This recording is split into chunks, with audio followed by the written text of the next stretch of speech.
नमस्कार दोस्तों, मैं हूं शिवराज और आप सुन रहे हैं हॉरर पॉडकास्ट मेरे यानी शिवराज के साथ। दोस्तों, आज मैं आपके लिए दो कहानियां लेकर आया हूं और जो पहली कहानी है वो मुझे एक सब्सक्राइबर ने भेजी है जो कि कनाडा में रहते हैं। ये उनका बचपन का अनुभव है जब वो भारत आए थे। तो आइए आज के एपिसोड की शुरुआत उनकी कहानी से करते हैं और फिर अगली कहानी सुनेंगे जिसका नाम है मुआवजा देना पड़ेगा। तो चलिए कहानी शुरू करते हैं। मैंने कभी नहीं सोचा था कि भारत की ये यात्रा मेरे लिए इतनी डरावनी साबित होगी। मैं हर 8 साल में एक बार भारत आता हूँ। हमारी परंपरा में कुछ बड़े पीर फकीर दफन है और उनकी दरगाहों पर जाकर इबादत करना जरूरी माना जाता है। लेकिन इस बार कुछ अलग था। मैं इस समय गलियाकोट में हूँ, जो राजस्थान के एक दूर दराज गाँव में बसा हुआ है। पर इस जगह के बारे में एक और बात मशहूर है। यहाँ जिन्नों और आत्माओं के साए भटकते हैं। यह मजाक नहीं है। यहाँ रहने वाले गांव वालों का कहना है कि लोग यहाँ अक्सर किसी न किसी आत्मा के चपेट में आ जाते हैं। कोई नहीं जानता कि यह सब कब और कैसे शुरू हुआ, लेकिन पीढ़ियों से यहाँ के लोग इस डर के साए में जी रहे हैं। कुछ वक्त तक मुझे भी यह सब किसी फिल्म की कहानी जैसा लग रहा था, जब तक कि मैंने इसे अपनी आंखों से नहीं देखा। एक दिन जब मैं गांव के बाजार में नाश्ता लेने चला गया, तब मैंने सड़क के किनारे पर बैठी 4 औरतों को देखा था। उन सब की आंखें बंद थी और वो बुरी तरह से कांप रही थी। उनके हाथ अजीब तरह से हिल रहे थे, जैसे किसी अदृश्य शक्ति ने उन्हें जकड़ लिया हो। गांव के बाकी लोग बस यूं ही उनके पास से गुजरते जा रहे थे, लेकिन कोई उन पर ध्यान नहीं दे रहा था, जैसे ये उनके लिए आम बात हो। अगली सुबह मैंने फिर वही नजारा देखा, लेकिन इस बार वो 4 औरतें नहीं थी। इस बार 2 आदमी और एक बच्ची थी। बच्ची के दांतों में नींबू दबा हुआ था और वो आंखें बंद करके कुछ बुदबुदा रही थी। वहीं उनमें से एक आदमी जमीन पर मकड़ी की तरह रेंग रहा था। मुझे समझ नहीं आया कि मैं इन सब चीजों से डरूं या इन्हें नजरअंदाज कर दूं। इनसे मुझे इतना डर भी नहीं लग रहा था, लेकिन मेरा असली डर यह था कि मेरी 10 साल की कजिन आयशा 4 घंटे से लापता थी। हम 3 दिन पहले यहां आए थे और तब से मैं अपनी चाचा की बेटी आयशा का ख्याल रख रहा हूं। वो बहुत शरारती थी, लेकिन काफी जिज्ञासु भी थी। पर वो आज दोपहर से मेरी आंखों के सामने नहीं थी। शुरुआत में मुझे लगा कि वो होटल के आसपास कहीं खेल रही होगी, लेकिन जब 5 बज गए और वो नहीं लौटी तो मैंने उसे ढूंढना शुरू कर दिया। गांव की पगडंडियों पर भटकते हुए मुझे अचानक एहसास हुआ कि यहां अंधेरा बहुत जल्दी हो जाता है। अब शाम के 6 बज चुके थे और यहाँ स्ट्रीट लाइट जैसी कोई चीज नहीं थी। यहाँ सब कुछ अंधेरे में डूब जाता है। मैंने अपने परिवार को अब तक कुछ भी नहीं बताया था, क्योंकि मैं नहीं चाहता था कि कोई घबरा जाए, लेकिन अब मैं खुद घबरा रहा था। गलियाकोट के बारे में कई कहानियां मशहूर है। लोग कहते हैं कि जब सूरज डूब जाता है तो ये गांव सिर्फ गांव वालों का गांव नहीं रहता। रात में यहाँ कुछ और भी भटकता है, कुछ ऐसा जो इंसानों की तरह दिखता है पर इंसान नहीं होता। गलियाकोट के लोग कहते हैं कि जब कोई बच्चा यहाँ गायब होता है तो उसे जिन ले जाते हैं। आयशा को ढूंढते हुए मैंने कई लोगों से पूछा, लेकिन कोई भी सही जवाब नहीं दे रहा था। बस एक बूढ़ी औरत ने मेरी तरफ देखा और कुछ बुदबुदाई। दरगाह के पीछे मत जाना। पता नहीं उसने ऐसा क्यों कहा। मैंने ये बातें कभी सच नहीं मानी, लेकिन अब जब मेरी बहन गायब थी, जब मैंने मकड़ी की तरह रेंगते आदमी को देखा था और जब मैं चारों ओर पसरे गहरे सन्नाटे में अकेला खड़ा था, तब मैं घबराया हुआ था। समझ नहीं आ रहा था कि क्या करूं। क्या मुझे दरगाह के पीछे जाना चाहिए या मुझे इंतजार करना चाहिए? अगर कुछ अजीब होता है तो क्या मैं भी उन्हीं में से एक बन जाऊंगा जो नींबू चबाते हैं और मकड़ियों की तरह चलते हैं? मुझे अब डर लगने लगा था, ये सोचकर कि क्या मेरी बहन उन्हीं में से एक बन गई होगी। मेरे पास ज्यादा समय नहीं था। मैं होटल के आसपास देख चुका था। अब सिर्फ एक ही जगह बची थी और वो था पुराना दरगाह, जो गांव के बिल्कुल किनारे पर था। कुछ गांव वालों का कहना था कि रात के वक्त उस दरगाह के पास जाना मतलब मौत को बुलाने के बराबर है, पर मेरे पास और कोई चारा नहीं था। दरगाह तक का रास्ता झाड़ियों और पुराने पेड़ों के बीच से होकर जाता था। वहां तक पहुंचने के लिए मुझे गांव से बाहर निकलकर एक संकरी पगडंडी पर जाना पड़ा। जैसे ही मैं वहां पहुंचा, मेरे दिल की धड़कन तेज हो गई, क्योंकि वहां से मुझे किसी के फुसफुसाने की आवाज आ रही थी। मैंने धीरे से अंदर झांका। वहां वहां एक बच्ची बैठी थी। मैंने थोड़ा आगे जाकर देखा। वो आयशा थी। उसके बाल बिखरे हुए थे, कपड़े गंदे थे और उसकी आंखें खाली थी। उसके चेहरे पर कोई भाव नहीं था। उसने मेरी तरफ देखा और फिर अचानक वो मुस्कुराने लगी। भैया, बहुत देर कर दी तुमने। उसने एक अजीब लहजे में कहा। मेरा शरीर कांप उठा। आयशा, मैंने धीरे से पुकारा। उसने धीरे से गर्दन घुमाई और उसकी मुस्कुराहट और गहरी होती चली गई। तुम्हें भी बुलाया है ना? मेरे पैर जैसे जमीन से चिपक गए थे। मुझे नहीं पता था कि वो सच में मेरी बहन थी या वो कुछ और बन चुकी थी। तभी तभी दरगाह के कोने की झाड़ियों के पीछे से किसी के पैरों की आवाज सुनाई दी। वहां कोई था, कोई और था। मैंने अंधेरे में झांका, लेकिन मुझे कुछ दिखाई नहीं दिया, पर मुझे सांसों की आवाज साफ सुनाई दे रही थी। मैंने धीरे से आयशा की कलाई पकड़ी। वो बर्फ जैसी ठंडी थी। चलिए यहां से, मैंने उसे धीमी आवाज में कहा, पर वो हिली नहीं। फिर वो अचानक से हंसने लगी। भैया, अब मैं नहीं जा सकती। मुझे समझ नहीं आ रहा था कि मैं क्या करूं। पीछे मुड़ते ही मैंने देखा कि दरगाह के सामने कोई खड़ा था। वो वही लोग थे जिन्हें मैंने दिन में देखा था। उनके हाथ कांप रहे थे। उनके होठों से अजीब बुदबुदाने की आवाज निकल रही थी और वो किसी मुर्दे की तरह धीरे धीरे मेरी ओर बढ़ रहे थे। मैंने पूरी ताकत लगाकर आयशा को खींचा और उसे खींचते हुए वहां से दौड़ पड़ा। वो लोग हमारे पीछे पीछे भागने लगे। मुझे नहीं पता कैसे, लेकिन मैं किसी तरह आयशा को लेकर वापस होटल पहुंच गया। होटल पहुंचने तक आयशा भी सामान्य हो गई थी। मैंने घर वालों को कुछ भी नहीं बताया, बस इतना कहा कि हम दोनों पास के बाजार में टहलने चले गए थे। और शायद आयशा को भी कुछ भी याद नहीं था कि उसके साथ क्या हुआ था। सुबह जब मैंने उसे देखा तो वो सामान्य थी, जैसे कुछ हुआ ही ना हो। पर आज भी जब मैं भारत जाने के बारे में सोचता हूं तो सबसे पहले मुझे वो रात याद आती है, वो पुराना दरगाह और आयशा की वो कही बात, तुम्हें भी बुलाया है ना।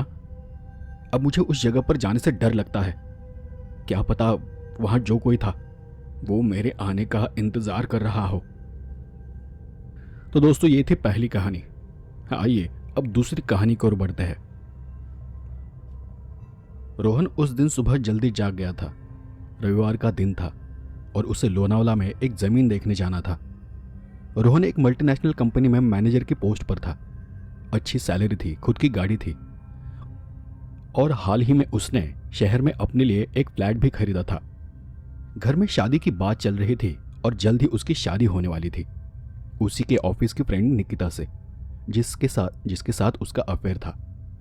लेकिन साथ ही साथ रोहन का एक और सपना था कि वो लोनावाला में अपनी खुद की जमीन लेकर उस पर अपने लिए एक आलीशान घर बनाना चाहता था। कुछ दिन पहले ही उसकी एक एजेंट से बात हुई थी, जिसके जरिए रोहन को 3 गुंठे जमीन सस्ते दाम में मिल रही थी और आज वो उसी जमीन को देखने जा रहा था। उस दिन निकिता भी उसके साथ आने वाली थी, लेकिन ऐन मौके पर उसका प्लान कैंसिल हो गया। सुबह 8 बजे रोहन मुंबई से निकला।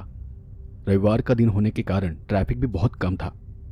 करीब 11 बजे वो लोनावाला पहुंचा और फिर सीधे एजेंट लोखंडे के ऑफिस चला गया।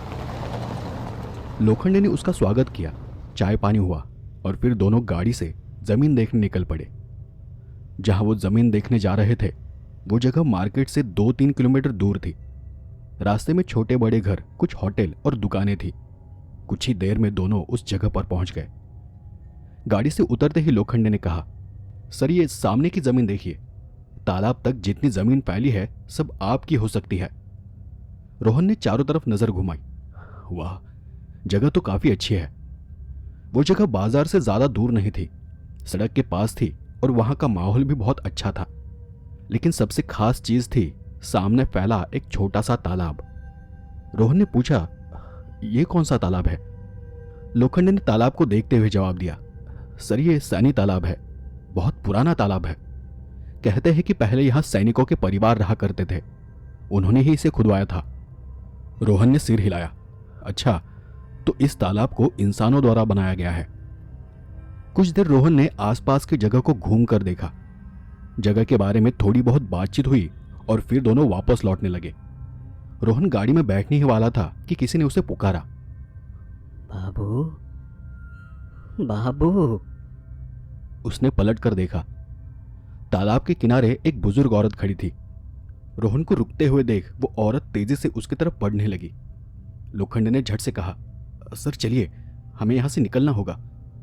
लेकिन रोहन रुक गया और उस औरत की तरफ देखते हुए उसने कहा, रुको, लगता है वो हमारे पास ही आ रही है। वो औरत और करीब आ गई। उसके चेहरे पर एक अजीब सी हंसी थी। मटमैले कपड़े, बिखरे हुए काले सफेद बाल और झुर्रियों से भरा हुआ चेहरा। वो एक अजीब खरखराती आवाज में बोली, तू यहाँ घर बनाएगा? बुढ़िया की बात सुन रोहन थोड़ा सोच में पड़ गया। क्या जवाब दूं या चुपचाप निकल जाऊं? उसने फिर से वही सवाल दोहराया। तू यहाँ घर बनाएगा?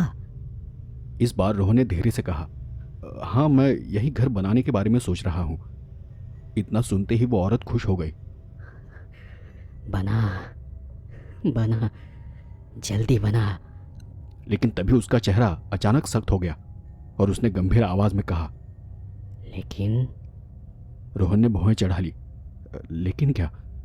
वो औरत अजीब से हंसते हुए बोली,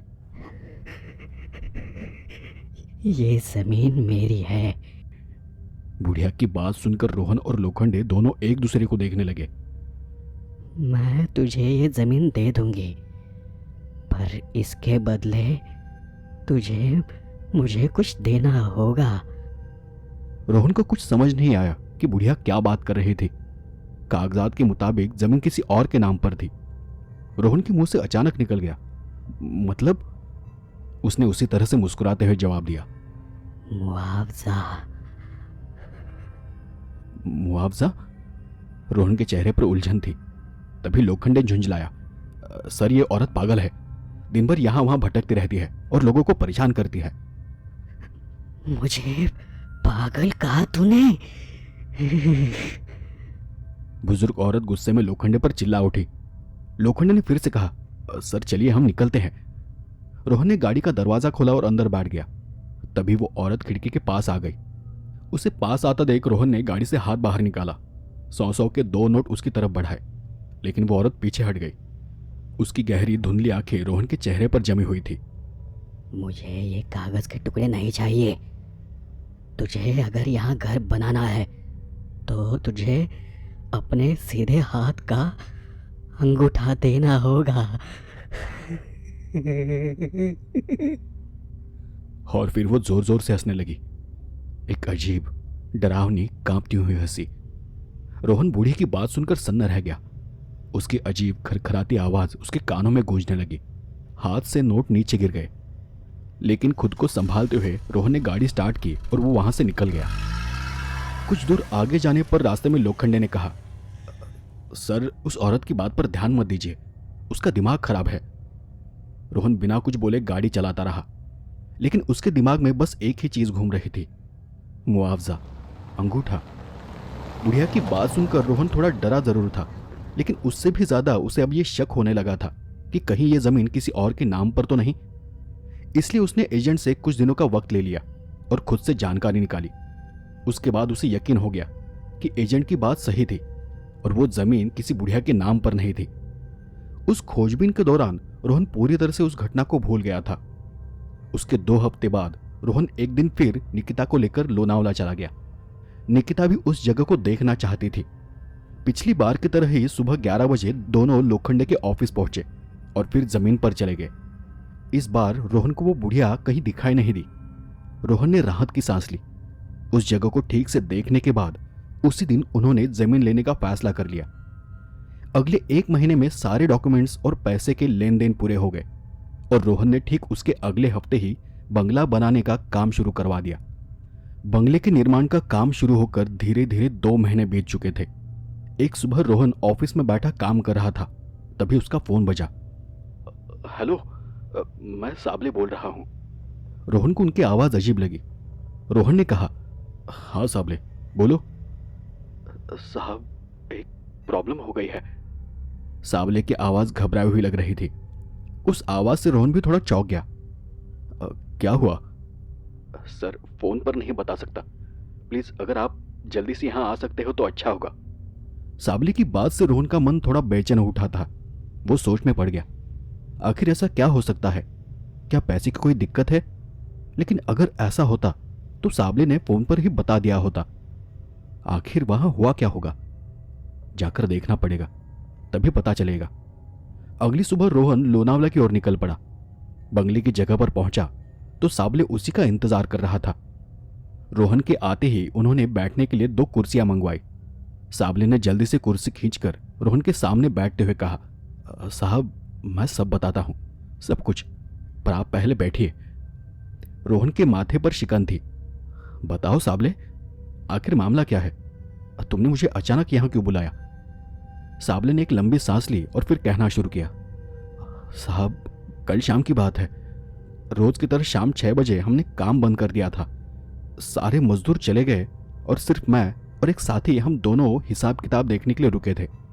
पर तभी अचानक साबले की आवाज धीमी हो गई। उसने इधर उधर देखा, जैसे वो डर रहा हो कि कोई सुन न ले।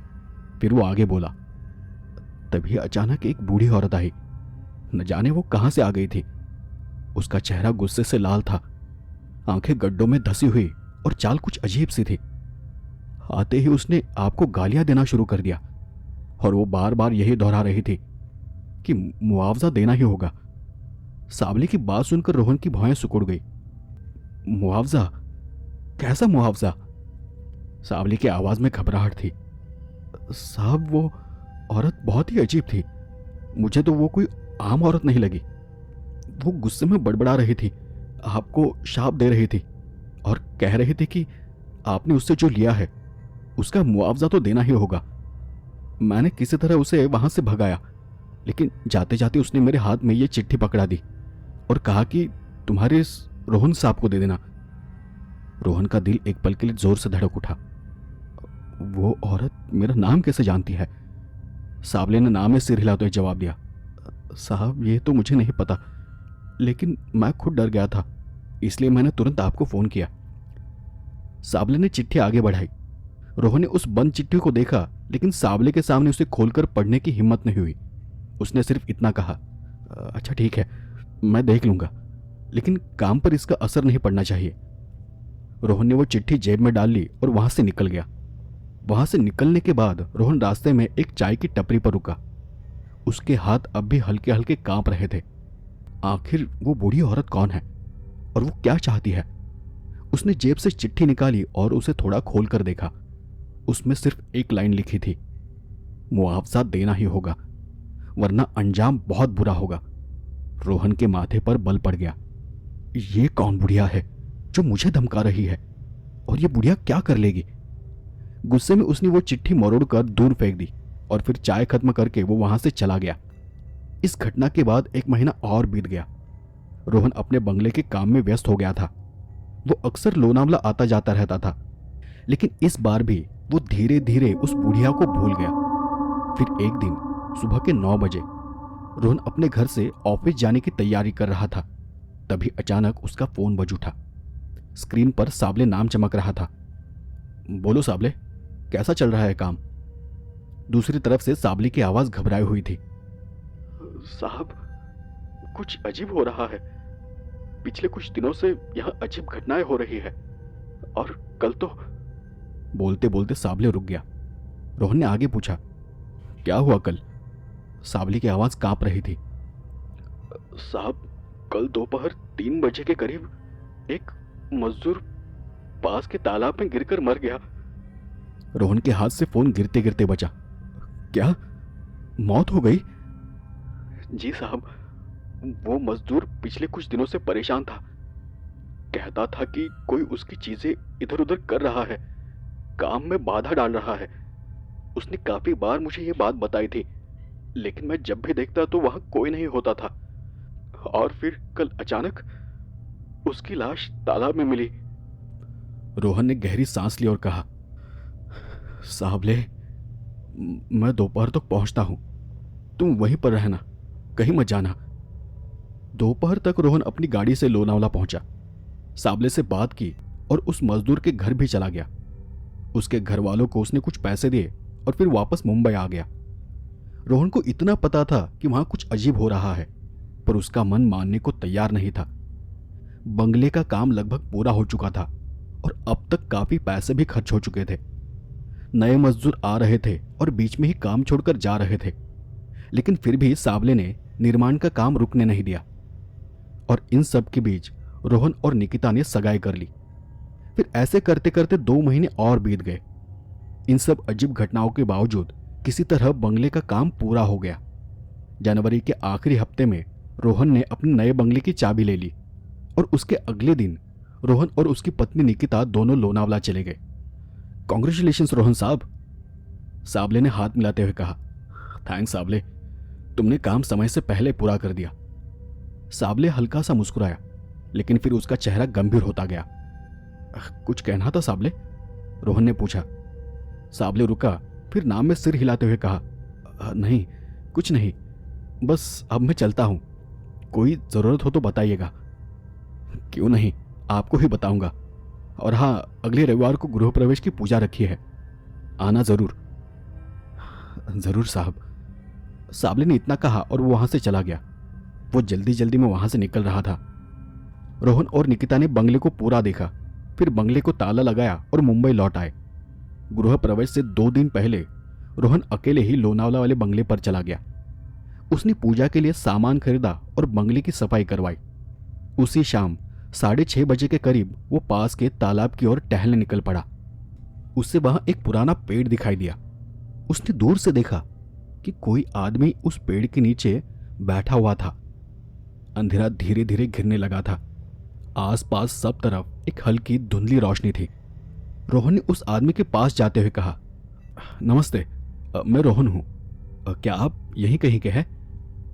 रोहन के सवाल के बाद भी वो आदमी तालाब की ओर मुंह किए हुए शांत बैठा रहा। रोहन उस आदमी के बगल में खड़ा था।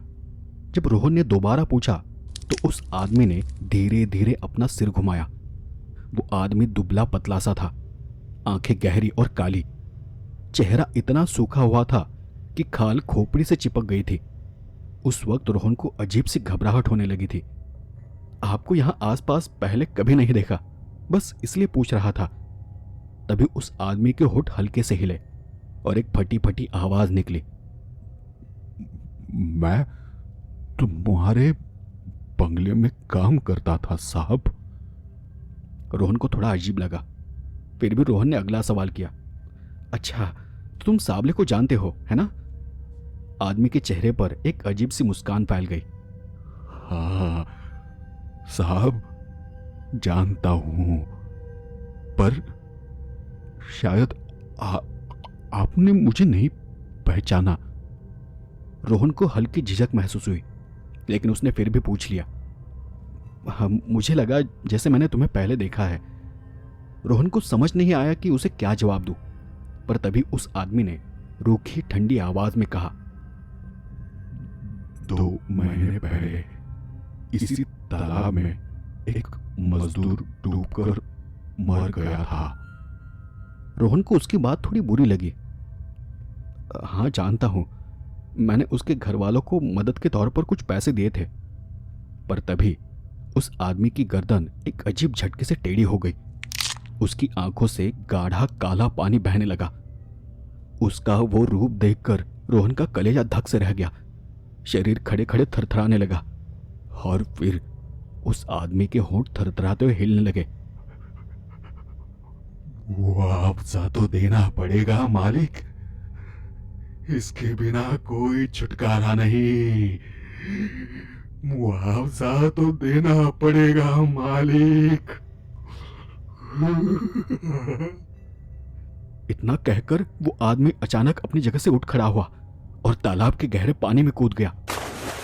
वो नजारा देख रोहन का शरीर सुन्न रह गया। वो आदमी पानी में जाते ही गायब हो चुका था। वो एक पल के लिए भी फिर ऊपर नहीं आया। ये क्या था? ये क्या था? रोहन के पूरे शरीर में झुरझुरी दौड़ गई। वो बदहवास होकर वहां से भागा और सीधे अपने बंगले के अंदर चला गया। अंदर जाते ही उसने दरवाजा जोर से बंद कर लिया। वो हाँफता हुआ कुर्सी पर ढेर हो गया। उसका दिमाग सोच सोचकर चकराने लगा था कि वो आदमी कौन था और तालाब में कूदकर वो अचानक गायब कैसे हो गया। और ये मुआवजा क्या है, क्या मतलब है इसका। काफी देर तक वो उसी हालत में बैठा रहा। कुछ देर बाद उसका दिमाग थोड़ा शांत हुआ। तब उसने घड़ी की तरफ देखा। रात के 8 बज चुके थे और घड़ी की तरफ देख रोहन को याद आ गया कि साबले ने उसे खाने पर बुलाया था। उसने अपने आप को संभाला और साबले के घर की ओर निकल पड़ा। साबले का घर मार्केट से ज्यादा दूर नहीं था। रोहन वहां 8:30 बजे पहुंचा। साबले ने भी रोहन का बहुत अच्छे से स्वागत किया। कुछ देर इधर उधर की बातें हुई। फिर साबले ने रोहन के चेहरे को गौर से देखते हुए पूछा, साहब आप कुछ परेशान लग रहे हैं, सब ठीक तो है ना? रोहन की आवाज अब भी थरथरा रही थी। हाँ मतलब नहीं। साबले ने भौहें सिकोड़ी। मतलब साहब? रोहन ने थोड़ा झिझकते हुए कहा, अभी थोड़ी देर पहले मेरे साथ एक अजीब घटना हुई। साबले ने उत्सुकता से पूछा, क्या हुआ साहब? फिर रोहन ने उसे तालाब के पास हुई पूरी घटना बता दी। वो घटना सुनते सुनते साबले का चेहरा भी गंभीर होता चला गया। साबले ने थोड़े झिझकते हुए अपनी बात कही, साहब आप पढ़े लिखे लोग हो, मुझे नहीं पता कि आप इन सब बातों को मानते हो या नहीं, इसलिए मैंने आपको कुछ बातें कभी नहीं बताई। लेकिन अगर मैं कहूं तो उस जगह में कुछ गड़बड़ जरूर है, कुछ बाधा है। रोहन अब हैरान नजरों से साबले को देखने लगा। कैसी गड़बड़?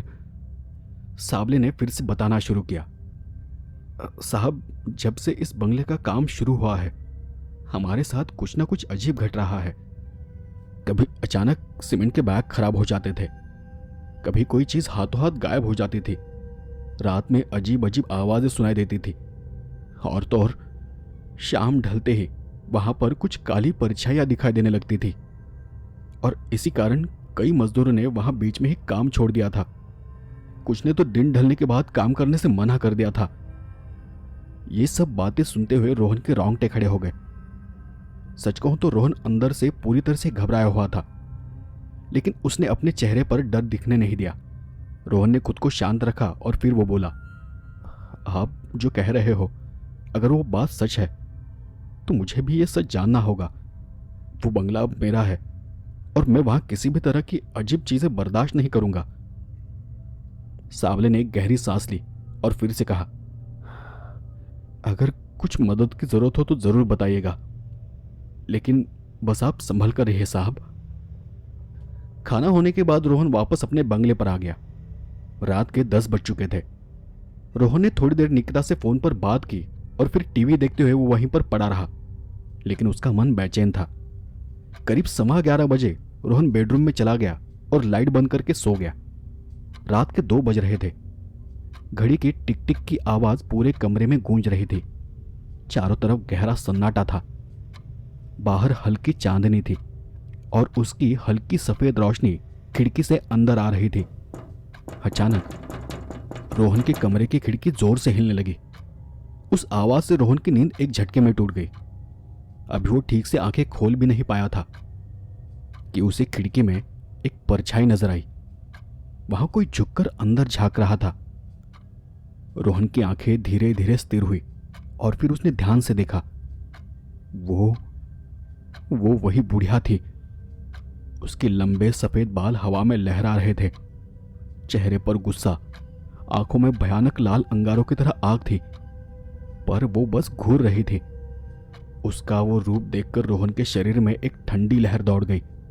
उसका गला सूख गया, सांसें तेज हो गई। तड़पड़ाते हुए वो उठा और भागकर लाइट चालू कर दी। वही दीवार से सटकर खड़े होते हुए उसने खिड़की की तरफ देखा, लेकिन अब वहां कोई नहीं था। उसके पैर लड़खड़ाने लगे थे। कुछ देर शांत होने के बाद रोहन धीरे धीरे खिड़की के पास चला गया और डरते हुए ही उसने बाहर झांक कर देखा, पर अब बाहर दूर दूर तक कोई भी नहीं था। लेकिन बाहर देखते हुए उसे एक आहट महसूस हुई। उसे महसूस हुआ कि उसके पीछे कोई है। एक अजीब सी ठंड उसके कानों में रेंगने लगी। छाती और जोर जोर से धड़कने लगी और डरते डरते ही उसने पीछे देखा। वो वही खड़ी थी, वही बुढ़िया, अब और करीब। उसके काले गंदे मांसल होठ हिले और वो जोर से गुर्राई।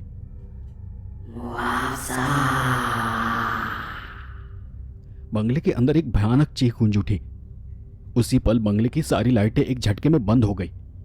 हर तरफ अंधेरा, सिर्फ अंधेरा था। रोहन से वो सब सहा नहीं गया और वो वहीं पर बेहोश होकर गिर पड़ा। फिर से सब तरफ एक अजीब सा सन्नाटा फैलता चला गया। सुबह के 8 बजे के करीब खिड़की से अंदर आ रही सूरज की किरणें रोहन के चेहरे पर पड़ी और तब जाकर रोहन की आंख खुली। उठकर उसने देखा तो वो फर्श पर पड़ा हुआ था। उसे अपना सिर भारी लग रहा था। फिर एकदम से उसे रात की पूरी घटना याद आ गई और उसका कलेजा कांप उठा। जल्दी जल्दी उठकर वो नहाया और फिर तैयार हो गया। वो बंगले से बाहर जाने ही वाला था कि तभी दरवाजे की घंटी बजी। उसने कांपते हाथों से दरवाजा खोला। रोहन के सामने उसके चाचा खड़े थे। विजयानंद नाम था उनका। काका, आप आ गए? काका को सामने देखकर रोहन ने राहत की सांस ली। उसके वो काका ही घर में गृह प्रवेश की पूजा करवाने वाले थे। उनको तंत्र मंत्र विद्या की जानकारी थी। काका ने अपने हाथ में पकड़े हुए बैग वहीं पर नीचे रखते हुए कहा, हाँ, वैसे मैं रविवार को सुबह जल्दी आने वाला था, लेकिन फिर मुझे लगा कि घर के कार्यक्रम में देर से जाना ठीक नहीं होगा, इसलिए थोड़ा जल्दी चला आया। रोहन हल्की घबराहट के साथ बोला, काका, अच्छा हुआ आप आ गए। मुझे आपसे कुछ जरूरी बात करनी है। काका ने एक लंबी सांस लेकर कहा, बोलने की जरूरत नहीं है बेटा, यहां आते ही मुझे सब महसूस हो गया है। इस जगह पर कुछ बहुत अजीब चीज है। रोहन सिहर गया। फिर रोहन ने बुढ़िया की मुलाकात के बाद से अब तक वहां जो कुछ हुआ था वो सब कुछ काका को बता दिया। काका ने रोहन को हौसला देते हुए कहा, तुम्हें डरने की जरूरत नहीं है बेटा, अब ये मेरा काम है। काका ने उसे आत्मविश्वास दिया और फिर पूछा, क्या आज कोई यहां आने वाला है? रोहन ने कुछ सोचकर जवाब दिया, हाँ, आज सिर्फ माँ पापा आने वाले हैं, वो भी शाम तक आ जाएंगे। काका ने सिर हिलाते हुए कहा, ठीक है, मैं उन्हें फोन करके बोलता हूं कि आज आने के बजाय कल सुबह आ जाए। आज रात मुझे यह बाधा हर हाल में घर से हटानी ही होगी और उसी के बाद ही कल सत्यनारायण की पूजा हो सकती है। रोहन ने थोड़ा झिझकते हुए पूछा, काका, कोई मदद चाहिए तो बताइएगा। काका हल्के से मुस्कुराने लगे, तू घर का मालिक है, तेरी मौजूदगी जरूरी है, पर घबराने की जरूरत नहीं, मैं जो कहूं बस वही करना। काका के आने से रोहन को एक तरह का हौसला मिल गया था। अब उसे पहले जितना डर नहीं लग रहा था। रात की विधि के लिए काका ने रोहन को कुछ सामान लाने के लिए कहा। दोपहर तक रोहन सब कुछ लेकर आ गया। फिर खाना खाने के लिए दोनों बाहर एक होटल में चले गए। खाना खाकर वापस लौटने तक शाम होने लगी थी। अंधेरा होने तक काका कोई नाम जप कर रहे थे। फिर रात 11 बजे के बाद पूरे बंगले के चारों ओर नमक और सफेद भस्म बिखेर दी। घर के बीचों बीच उन्होंने एक अग्निकुंड जलाया। रोहन अग्नि के पास बैठा था और उसके सामने काका बैठे थे। काका ने फिर से मंत्रों का जाप करना शुरू कर दिया। रात धीरे धीरे गहरी होती जा रही थी और तभी बाहर अचानक कुत्तों के रोने की आवाजें आने लगी, जैसे कोई दर्द से करहा रहा हो। काका ने सफेद भस्म उठाकर मंत्र बुदबुदाते हुए रोहन के चेहरे पर फूंक मारी और उसी पल एक कराहती हुई बूढ़ी औरत की आवाज बंगले में गूंज उठी।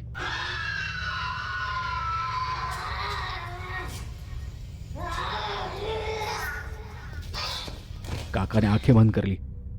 आवाज को सुनते ही रोहन का सिर चकराने लगा। अब वो आवाजें चारों तरफ से आ रही थी। रोहन को ऐसा लग रहा था जैसे उसकी आंखों के सामने सब कुछ धुंधला होता जा रहा हो। काका ने अग्निकुंड में भस्म डाली और आग की लपटें और तेज हो गई। इस जगह को छोड़ और यहां से चली जा। अब तेरा इस घर पर, इस जगह पर कोई हक नहीं है, काका ने जोर से चीखते हुए कहा।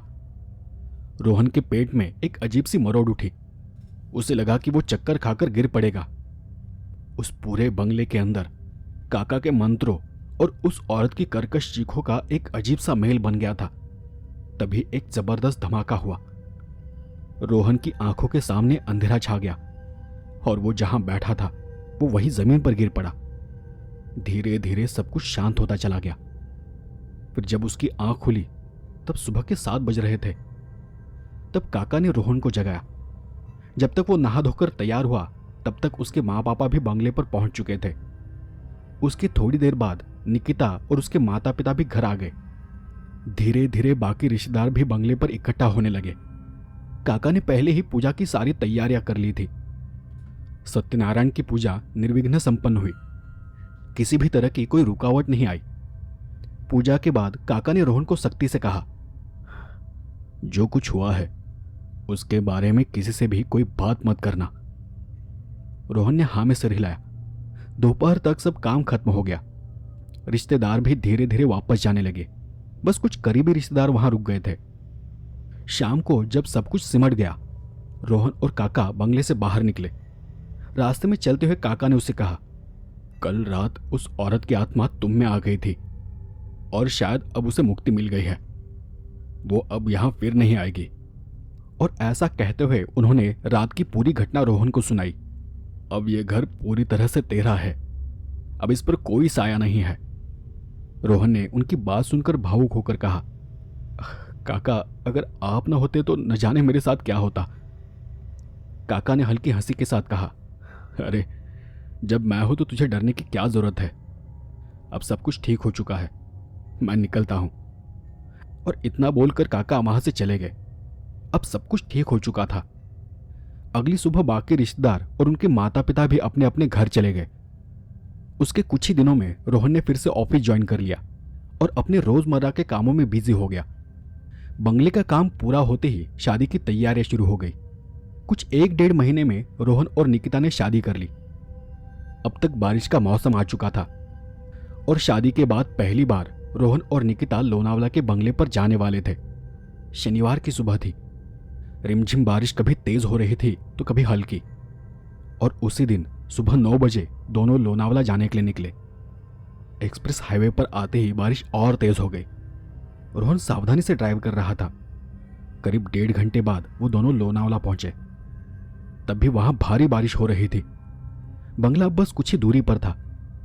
रोहन ने बंगले की तरफ जाने वाले रास्ते पर एक मोड़ ले लिया और तभी सामने से एक ट्रक पूरी रफ्तार से उनकी कार की तरफ बढ़ता हुआ दिखाई दिया।